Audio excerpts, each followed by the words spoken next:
नमस्कार जय Jagannath mama's kitchen को आपन को अनेक अनेक स्वागत। आसंतु ना यही सब सामग्री रे प्रस्तुत करबा मिक्स उपमा। आपण रेसिपी को जाई डिस्क्रिप्शन बॉक्स रे मध्य देखि परिबे। प्रथमे कड़ाई रे सिमेई पकाइबा, तापरे सुजी पकाई हल्का लाल कलर हेबा जाय भाजी नबा।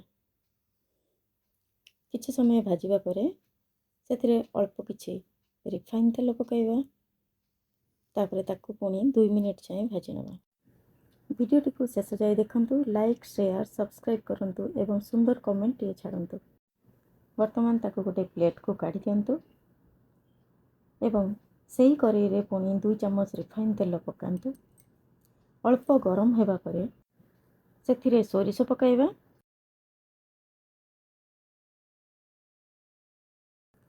सोरिष टिके फुटिबा परे सेथिरे किछि भृषंग पत्र पकाइबा,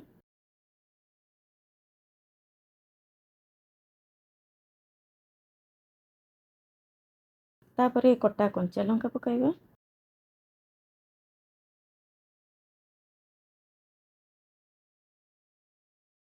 कटा होइतबा पियाज पकाई हल्का लाल कलर हेबा जाय भाजी नबा।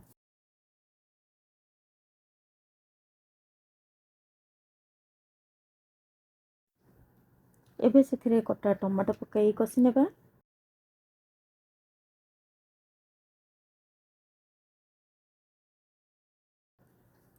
तापरे गाजर लूण आ अल्प हलदी पकाई 2-3 मिनिट जाए भाजी ताकू कभर करनेबा।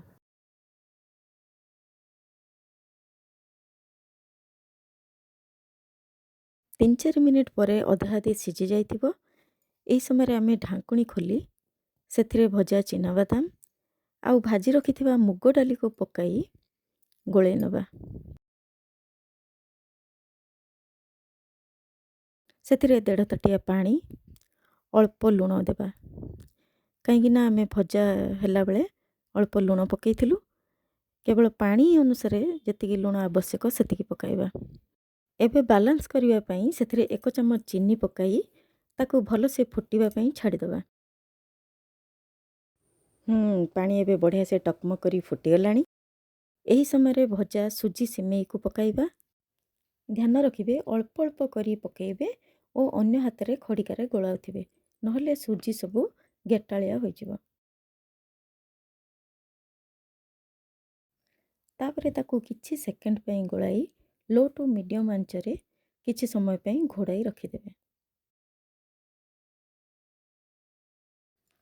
एबे घोड़नी काढ़ी टेस्ट को आउ टिके एनहांस करिबा पई 1 चम्मच देसी घियो पकाइबे ओ भलसे आउ थरे गोलाई नेबे। खूब कम समय रे हमर सकाळर हेल्दी आउ टेस्टी मिक्स उपमा प्रस्तुत होई गला।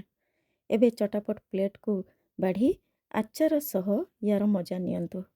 भिडियोटी को लाइक शेयर और सब्सक्राइब करने को जमा भी भूलंतुनी। रहिली जय जगन्नाथ।